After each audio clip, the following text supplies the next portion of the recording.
Assalamualaikum warahmatullahi wabarakatuh. Kami dari kelompok keempat, program studi akuntansi S1 kelas B, mata kuliah manajemen keuangan dengan dosen pengampu Bapak Ikhlas Ul Akmal akan mempresentasikan hasil diskusi kami mengenai manajemen keuangan internasional. Perkenalkan, nama saya Muhammad Fikri Pratama Asfar. Pada kesempatan kali ini saya akan menjelaskan tentang pengertian manajemen keuangan internasional. Manajemen keuangan internasional ialah perencanaan, pengorganisasian, dan pengendalian keuangan perusahaan multinasional. Perusahaan multinasional ialah perusahaan yang beroperasi di seluruh dunia. Mereka adalah perusahaan-perusahaan besar yang dimiliki oleh kaum kapitalis global yang pusatnya di Kanada, Amerika Serikat, Jepang, Jerman, Italia, Perancis, dan Inggris. Selanjutnya, aktivitas manajemen keuangan internasional. Yang pertama yaitu aliran finansial, yaitu arus masuk modal dan pinjaman. Kemudian yang kedua yaitu aliran real, yaitu arus masuk barang dagangan. Contohnya seperti bahan baku, barang setengah jadi, dan barang jadi. Kemudian yang terakhir yaitu aliran budaya, yaitu arus masuk ilmu pengetahuan, teknologi, pola pikir, dan perilaku. Assalamualaikum warahmatullahi wabarakatuh. Saya Nurul Fadila Ilham. Di sini saya akan membahas tentang teori-teori keberadaan bisnis internasional. Ada 3 teori yang perlu kita ketahui. Yang pertama, teori keunggulan komparatif. Yang kedua, teori ketidaksempurnaan pasar. Dan yang ketiga, teori siklus produk. Apa itu teori keunggulan komparatif? Jadi, teori keunggulan komparatif ini adalah teori yang menyatakan bahwa barang yang memiliki nilai guna pasti juga memiliki nilai tukar. Menurut Yulianti dan Prasetyo tahun 2002 ayat 7, setiap negara akan memfokuskan aktivitasnya pada objek di mana ia memiliki keunggulan komparatif dibanding negara lain dalam menghasilkan objek tersebut. Spesialisasi kegiatan ini akhirnya akan memunculkan kebutuhan untuk melakukan perdagangan internasional yang menikmati manfaat berupa peningkatan kualitas, kuantitas, dan bermacam-macam alat pemuas yang ada di negara itu. Sebagai contoh, saya telah paparkan ini, kalian bisa baca sendiri. Dan untuk kesimpulannya, dapat dilihat bahwa negara A memiliki keunggulan mutlak terhadap 2 produk jika dibandingkan dengan negara B. Negara A jauh lebih efisien dalam memproduksi mesin dan bahan pangan dibandingkan dengan negara B. Lanjut, untuk teori kedua, teori ketidaksempurnaan pasar. Ini adalah sebuah teori perdagangan internasional di mana persaingan sempurna tidak ada. Nah, menurut Yulianti dan Prasetyo tahun 2002 ayat 8, teori ketidaksempurnaan pasar menyatakan bahwa terdapat satu kondisi ketidaksempurnaan pasar di mana faktor produksi sulit berpindah dari satu tempat ke tempat yang lain karena terdapat pembatasan dan biaya. Imobilitas faktor produksi inilah yang menjadi perdagangan internasional tetap menarik karena terdapat perbedaan biaya dan tingkat keuntungan antar negara. Adapun implikasi ketidaksempurnaan pasar oleh perusahaan multinasional bisa kalian baca sendiri. Jadi, biasanya memang itu perusahaan multinasional, mereka itu lebih mampu untuk mengeksploitasi faktor-faktor kompetitif seperti skala ekonomi, keahlian manajerial, teknologi, diferensiasi produk, dan kekuatan finansial daripada pesaing lokal mereka.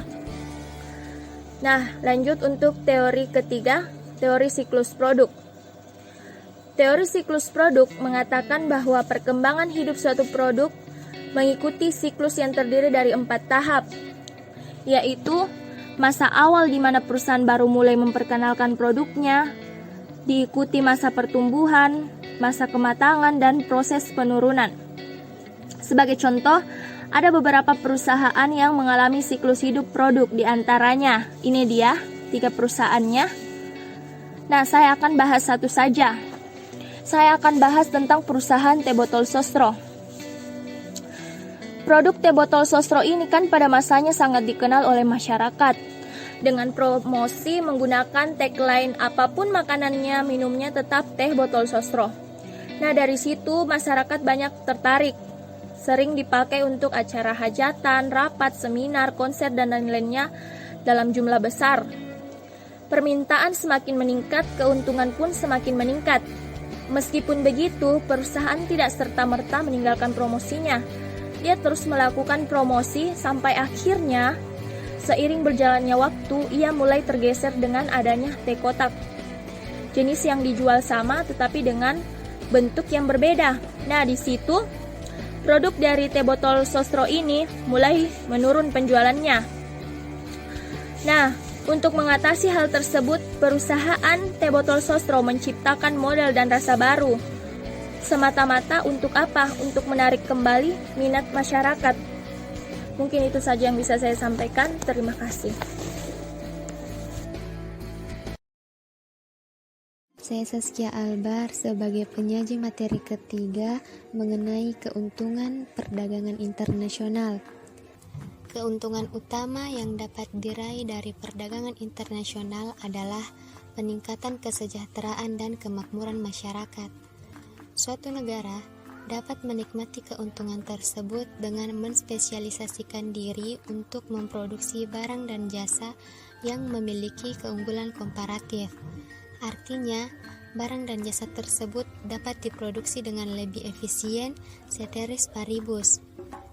Apabila semua negara menyadari manfaat potensial yang bisa diraih dari perdagangan internasional dan mampu mengidentifikasi keunggulan komparatifnya, maka pilihan macam produk dan kuantitasnya serta kapasitas produksi nasional akan dapat ditingkatkan dan pada akhirnya akan meningkatkan kesejahteraan masyarakatnya itu sendiri.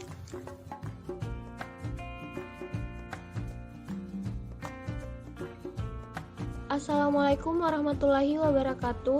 Perkenalkan, nama saya Nasira, NIM 19921422051. Baiklah, saya akan membawakan materi keempat, yaitu resiko perdagangan internasional. Resiko perdagangan internasional ada 3. Yang pertama, ketidakpastian kurs valuta asing, di mana saat dolar naik akan berpengaruh terhadap harga, penjualan, dan laba eksportir dan importir. Yang kedua, resiko negara atau country risk. Resiko ini biasanya disebabkan oleh perang, revolusi, kerusuhan sosial, dan ketegangan politik yang mengancam kestabilan keamanan negara. Yang ketiga, ketidakpastian pada arah kebijakan perdagangan internasional suatu negara. Misalnya perubahan tarif impor dan kuota, proteksi berupa pemberian subsidi yang besar pada produsen domestik, dan hambatan-hambatan non-tarif lainnya. Baiklah, materi selanjutnya akan dibawakan oleh pemateri 5. Assalamualaikum warahmatullahi wabarakatuh. Saya Andi Isdalita Febrianti akan menjelaskan mengenai arti pentingnya manajemen keuangan internasional. Pengetahuan manajemen keuangan internasional membantu dalam 2 hal penting, yaitu yang pertama, manajemen keuangan internasional membantu manajer keuangan memutuskan bagaimana pengaruh berbagai kejadian-kejadian internasional terhadap perusahaan dan langkah-langkah apa yang dapat diambil untuk memanfaatkan perkembangan positif dan menghindarkan perusahaan dari dampak negatif. Yang kedua, manajemen keuangan internasional membantu manajer mengantisipasi kejadian dan membuatnya mampu mengambil keputusan yang menguntungkan sebelum kejadian-kejadian tersebut terjadi. Kejadian-kejadian yang harus diantisipasi tersebut dapat berupa perubahan kurs valuta asing, tingkat bunga, laju inflasi, pendapatan nasional, dan kemungkinan adanya perubahan aspek politik. Terima kasih.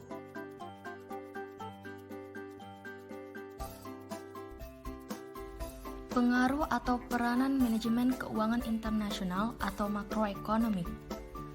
Dari aspek supply dan demand, dapat dilihat dari perhitungan pendapatan nasional atau national income. Yang pertama, menghitung GDP dengan prinsip teritorial. yaitu menghitung seluruh barang atau jasa yang dihasilkan oleh seluruh faktor produksi di dalam wilayah atau negara, baik milik nasional atau asing. Yang kedua, menghitung GNP dengan prinsip nationality atau kebangsaan, yaitu menghitung seluruh barang atau jasa yang dihasilkan dari seluruh faktor produksi milik nasional, baik berada di dalam atau luar teritorial suatu negara. Untuk menghitung GDP dan GNP, kita dapat melakukannya dengan 3 pendekatan. Yang pertama, production approach, yaitu berdasarkan nilai tambah atau value added dan faktor produksi atau primer, sekunder, dan tersier. Yang kedua, income approach, yaitu balas jasa dalam bentuk pendapatan dari faktor produksi atau primer, sekunder, dan tersier. Yang ketiga, expenditure approach, yaitu pengeluaran produksi seperti A.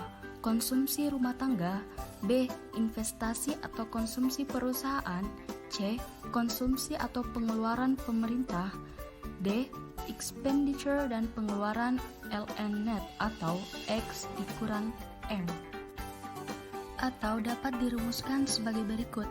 GDP atau GNP sama dengan Y sama dengan C ditambah I ditambah G ditambah dalam kurung X dikurang M, di mana Y sebagai pertumbuhan ekonomi, C sebagai konsumsi rumah tangga, I sebagai konsumsi perusahaan atau investasi, G sebagai pengeluaran pemerintah, dan X dikurang M sebagai pengeluaran LN net atau X ekspor dan M import.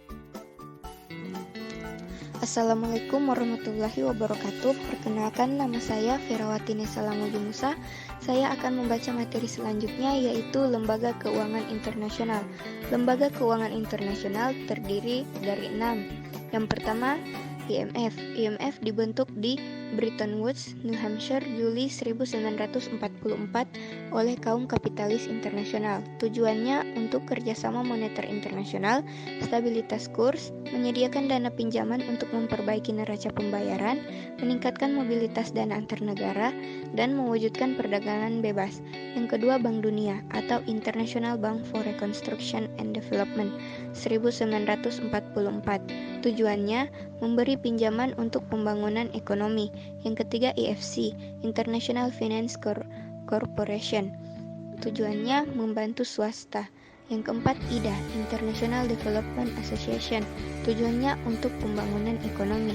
Yang kelima, BIS, Bank for International Settlement. Tujuannya untuk krisis keuangan. Dan yang terakhir, RDA, Regional Development Agencies. Tujuannya untuk pembangunan ekonomi regional terdiri dari Asia, Afrika, Amerika Latin. Sekian. Assalamualaikum warahmatullahi wabarakatuh. Perkenalkan, nama saya Andika dari kelompok 4 akan membahas materi yang terakhir, yaitu persamaan dan perbedaan manajemen keuangan dan manajemen keuangan internasional. Yang pertama, persamaan antara manajemen keuangan dan manajemen keuangan internasional, yaitu sama-sama membahas keputusan investasi, keputusan pendanaan, dan kebijakan dividen, serta bertujuan memaksimalkan nilai perusahaan dengan memaksimalkan harga saham perusahaan. Yang kedua, perbedaan antara manajemen keuangan dan manajemen keuangan internasional. Manajemen keuangan hanya untuk perusahaan domestik walaupun punya banyak anak perusahaan, tetapi masih dalam satu negara atau satu mata uang, sehingga tidak terjadi masalah risiko perubahan nilai tukar, perpajakan, dan akuntansi, khususnya pembuatan laporan keuangan rekonsiliasi. Sedangkan manajemen keuangan internasional yaitu membahas tentang lingkungan manajemen keuangan internasional, faktor-faktor yang mempengaruhi nilai tukar dan neraca pembayaran, serta implikasi pada suatu negara.